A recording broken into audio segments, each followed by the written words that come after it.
Good, बहुत बढ़िया।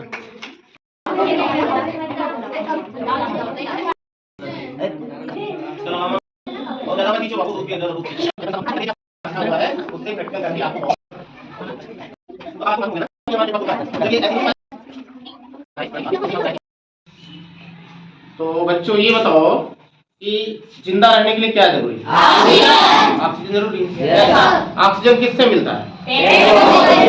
पेड़ पौधों से। अच्छा, सूखा हुआ पेड़ है तो उससे मिलेगा? तो फिर किससे मिलेगा? हरे पेड़ पौधे से। तो ये ऑक्सीजन रहती कहाँ है? वायुमंडल में। अच्छा, वायुमंडल कहाँ है? हमारे बस हमारी चारों तरफ वायुमंडल है। तो हमारा फेफड़ा फूलता कब है? जब हम सांस लेते तो हमारा फेफड़ा फूलता है।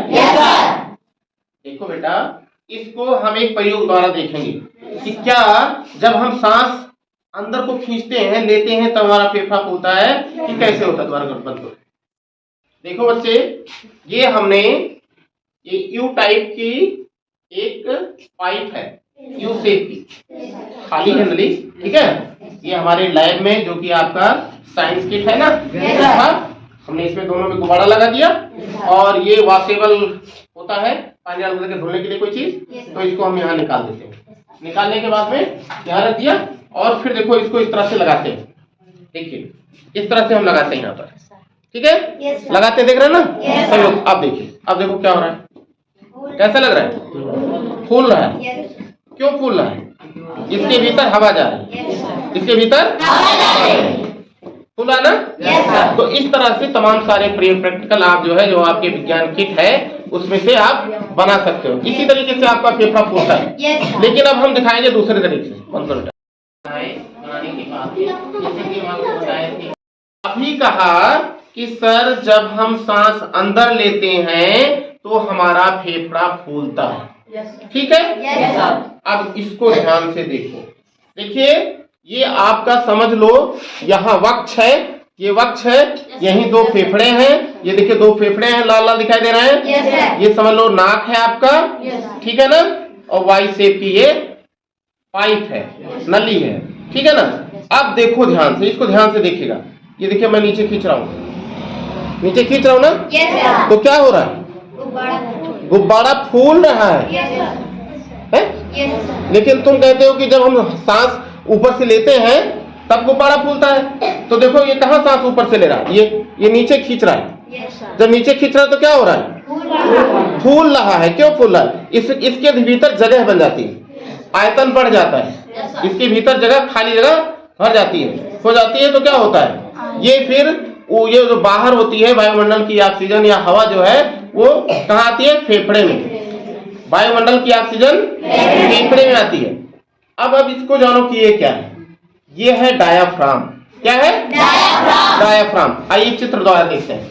देखिए यहाँ देख रहे हो, ये देख रहे हैं ना, ये है डायाफ्राम। क्या है? डायाफ्राम। ये देखो हमने तीर बनाया नीचे की तरफ, बनाया है। ये नीचे को आता है इस तरह से, देखो ध्यान से, ये इस तरह से नीचे की तरफ आता है। ये यहाँ है, ये नीचे आया तो देखो फेफड़ा फूल गया। ये देखिए फूला कि नहीं फूला? फूला ना। तो ऐसा नहीं है कि हम जब सांस लेते हैं तब हमारा फेफड़ा फूलता है।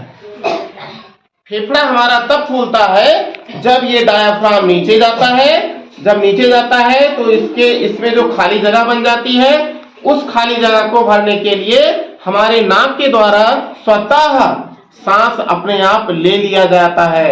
और आप ये भी जानो कि सांस लेना कैसी क्रिया है? अनैच्छिक। कैसी क्रिया है? अनैच्छिक क्रिया है। अनैच्छिक क्रिया है ना। सांस लेना कैसी क्रिया है? अनैच्छिक। अनैच्छिक का मतलब क्या होता है? जो अपने अनुसार ना हो, आपकी इच्छा पर निर्भर ना हो, आपकी इच्छा पर अनुभव ना हो। जैसे हाथ उठाना है, ऐसे उठा लिए, ठीक है। दिल का धड़कना है, सांस लेना, ठीक है, ब्लड सर्कुलेशन, ये सब क्या है? अनैच्छिक क्रिया है। लेकिन पैर उठाना है तो ये ऐच्छिक क्रिया है, ठीक है। हाथ उठाना है, ऐच्छिक क्रिया है। खाना खाना भी अनैच्छिक क्रिया है। आपको भूख लगेगी, आप निश्चित तौर पे किसी न किसी तरीके से खाओगे, ठीक है ना। ये पलक देख रहे हो, पलक का ऊपर नीचे होना, ये क्या है? ये भी अनैच्छिक क्रिया है। आप ज्यादा समय तक नहीं रोक सकते हो, ठीक है ना। तो अनैच्छिक क्रिया क्यों होती है? अनैच्छिक क्रिया ये आरेखित पेशी का बना होता है। किसका? आरेखित पेशी का बना होता है, और चूंकि इस पर हमारा कंट्रोल नहीं होता है, इसलिए इसे अनैच्छिक क्रिया कहा जाता है। तो अब आप इस बात को समझ गए ना कि सांस जब हम अंदर लेते हैं तो हमारा फेफड़ा नहीं फूलता, जब ये डायाफ्राम नीचे जाता है तब हमारा फेफड़ा फूलता है। अब तो नहीं बोलोगे ना? तो फेफड़ा कब फूलता है? जब डायाफ्राम नीचे जाता है तो देख लीजिए अपने आप फेफड़ा फूल गया। फूला कि नहीं फूला? ये देखो सिकुड़ गया, ये नीचे गया, फूल गया। फूला कि नहीं फूला? तो ये आपको आज कितनी महत्वपूर्ण जानकारी मिली कि जब हम सांस लेते हैं तो हमारा फेफड़ा फूलने की बजाय फूलता नहीं है, बल्कि जब हमारा जो ये डायाफ्राम है वो नीचे जाता है तब हमारा फेफड़ा फूलता है, और हमारे फेफड़े के अंदर ऑक्सीजन जाती है। और ऑक्सीजन, वह ऑक्सीजन क्या होती है बता सकते हो? फेफड़ा जो हमारा होता है उसमें बहुत महीन महीन क्या होती है? खून की नलियां होती हैं, ठीक है ना। और उसमें हीमोग्लोबिन होता है। क्या होता है? हीमोग्लोबिन होता है। वह हीमोग्लोबिन जो आपके फेफड़े में सांस गई है, हवा गई है, उसमें ऑक्सीजन होती है। तो हीमोग्लोबिन क्या करता है? ऑक्सीजन को सोख लेता है, एब्जॉर्ब कर लेता है, केवल ऑक्सीजन को एब्जॉर्ब करता है, और उससे क्या बनता है? Oxy haemoglobin. क्या बनता है? हीमोग्लोबिन। और फिर वो शुद्ध रक्त कहा जाता है। जब उसमें ऑक्सीजन मिल गया उस रक्त में तो उसे शुद्ध रक्त कहते हैं, और वह पूरे हमारे शरीर में जाता है। यानी सभी कोशिकाओं को, हमारे शरीर की सभी कोशिकाओं को ऑक्सीजन की आवश्यकता होती है, और वह सभी कोशिकाओं को जाता है। ऑक्सीजन जब मिलता है तो वहाँ जारण होता है। जारण समझते हो? किसी चीज का जलना, जिससे कौरा जलाते हो, कौरा जलाते हो तो क्या मिलता है? एनर्जी, ताप, गर्मी मिलती है, नहीं मिलती है?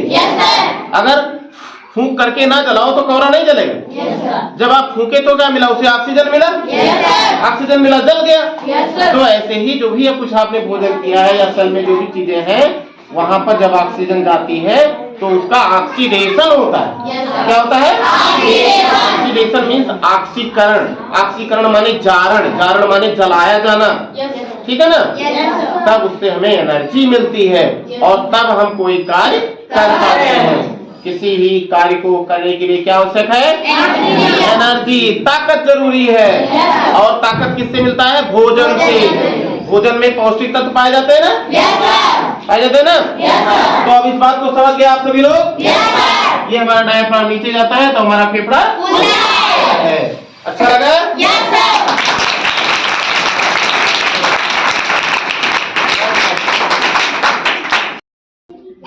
तो अब आपको मालूम हो गया ना?